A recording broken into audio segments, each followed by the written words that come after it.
topics. The one is near and dear to my heart, which is, segment one here, which we want to talk about, which is questioning if you're really an alcoholic. Kristina, you found this really great article, and it was from The Guardian, about a woman's story going through the process of really kind of questioning whether or not she is an alcoholic after getting sober during the pandemic. Totally, totally. And Maggie is the name of the author, and her story really touched me because she had such a good description about her relationship with alcohol. She's found hugging a tree, has the kids, the job, the husband, everything on the outside looks great, but she started to realize it was coming at a cost, and she was depending on alcohol on a daily basis, even on days that she, didn't partake. She was thinking about the very next day that she could partake. And it really, really reminded me of my own story because she hadn't lost everything, but people were starting to whisper. People were just starting to ask questions. And she describes in detail the day that she woke up in her clothes after a blackout. And I really felt like that was somewhat my story. And I thought it was important for people to know that when you depend on alcohol, it's actually kind of like a living hell, because she does such a beautiful job talking about how she was always in pain, looking for the next drink, and how she has been released from that. Well, the interesting thing about this article is I think that although people might not totally relate to her story, right? Mm-hmm. They've had this process. And we were talking about this the other day, that there's a lot of people who got sober who realized that they had an alcohol problem during COVID, during the lockdown. Yes. They were trapped in their house. They realized, because the change of scenery and the change of habit, they either started, their alcoholism escalated, right? Or drug use escalated. And then they're like, oh my gosh, I have a problem. And then they've started on the recovery path. Now that they're back into their day-to-day lives, or they question, hey, am I really an alcoholic? Like maybe this was just a fad. Maybe this is just, and what I wanted to bring up here, Kristina, is that this is not new to COVID. I think that most people, after they have a period of sobriety, maybe it be 30 days, 60 days, 90 days, a year, will say, maybe I was just going through a hard time. Maybe I wasn't an alcoholic at all. Maybe this doesn't relate to me. Oh, I certainly did. And I will tell you, I had friends who kind of helped me with that thought process too. My dearest friend, who would do anything for me, was like, no, you're not an alcoholic. You just like to drink too much sometimes. But it's true. But when I was, after a while of attending the alcoholics, my 12-step group, I really had to concede inside myself that my relationship with alcohol was not a healthy one. It was consuming me more than I ever thought. And that desire to drink like a lady, it was like being in prison. I can't say it any other way. It was really, really difficult. And I'm so grateful that I decided to just stick it out and believe. That's what I was told. Of course, when things get better, because we are not using alcohol on a daily basis, when they get better, it's easy to have the doubt come. Right? Yes, absolutely. And this is the thing that's so interesting about this article is that, this is not new. This questioning process is not new to COVID, because you hear people now, either in 12 steps or in therapy or in coaching, say, well, I'm wondering, this just has to do with COVID. This just has to do because we're back. No. Like I will tell you, I remember a lot of people question that. And I think one of the things that's interesting about having some time and having perspective is that, for me, everybody questions that, because I think if you have a support system of people around you, whether it be family, friends, they'll say, well, look, you're so together now. Obviously it wasn't that big of a problem, right? They don't know the journey that you had to go through just to get to the place that you're okay, that you're functioning, right? And I think that I think seeing other people make that decision, yep, it was just a fad, and get just Mhm. blown off the map and taken out, either Right. dying or really bad consequences happening, it does make you kind of question. It's like, you know what, let me think about this a little bit more and talk with people that I trust and walk through this thinking process I'm having about why I'm questioning this. So true. And you and I've talked about gray area drinkers, which kind of came out of COVID. But we're not talking about somebody who could possibly, drink again. We're talking about the person that the minute that they have one, the obsession begins. And the obsession that is in us to continue to drink is really, really powerful. And that's why they call it cunning, baffling, and powerful. And the whole onus around, "I have to be able to drink again," that's not normal. Yeah, Normal exactly. Well, drinkers. this is alcoholism, right? Like, so, like, Mhm. if we're really going to boil it down, it's like the alcoholism, the ability to be able to forget all of the bad things that happened to you just a month or 2 months ago or a Right. year ago, is alcoholism itself. The right, that is the thinking process behind alcoholism. The denial, and denial is Absolutely. very, very strong, and that's why many people have to, light their buildings on fire before they recognize it. So, I love having the conversation. I think it's important to talk about that, and maybe one day they will be able to say, "Oh, this is exactly why your brain became addicted to alcohol." But I truly believe there are many people who cross that line, that imaginary line, and it's the point of no return. They will Mm, never have a healthy relationship with alcohol. I know for me personally, that first drink, the next day I had the phenomena of craving. That's how quick it yeah. was for me.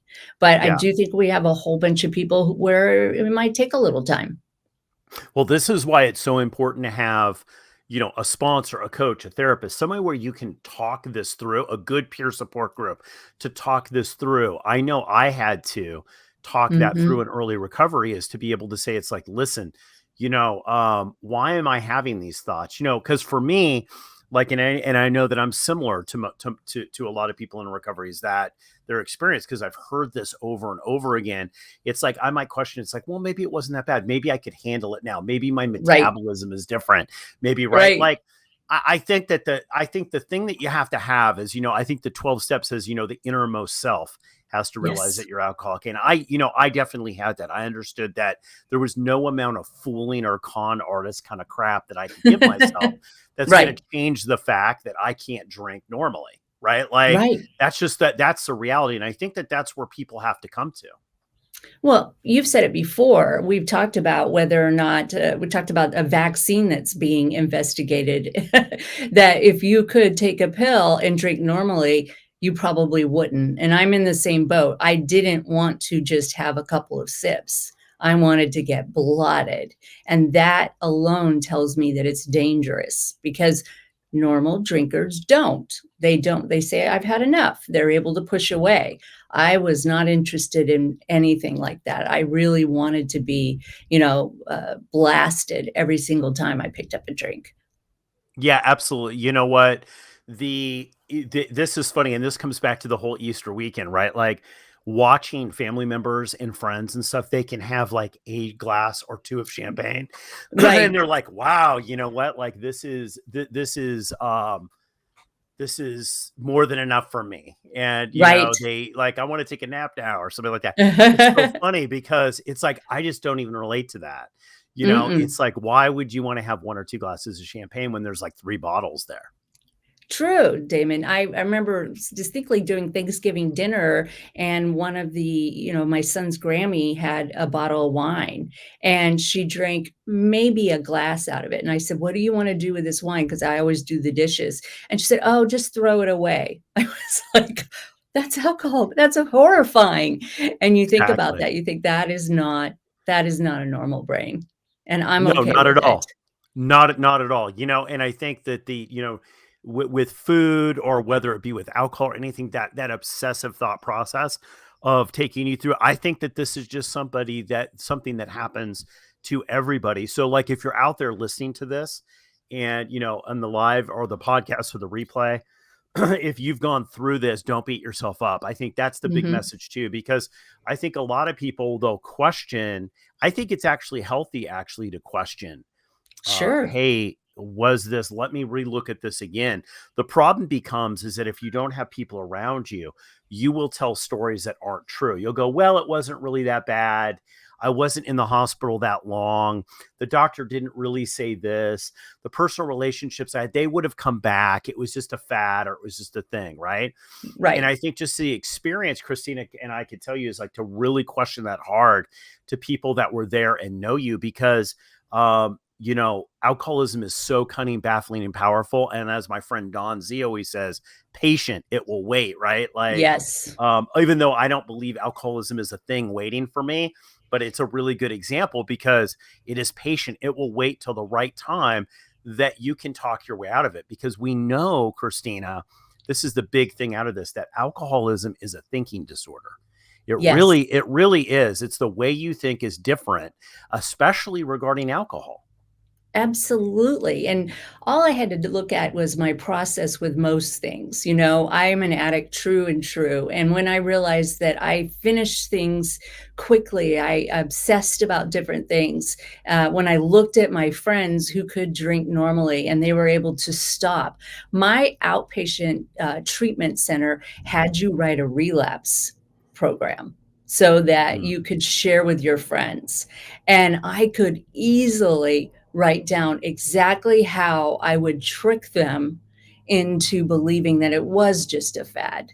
And I remember reading it to my 2 dear friends. One was a roommate, the other was a long-term friend, and their faces when I explained exactly the lies I would tell. I always feel like I had so much grace at the beginning because I was able to be honest exactly how I would trick them. They were astonished and horrified, and I realized exactly. I realized normal people don't do that.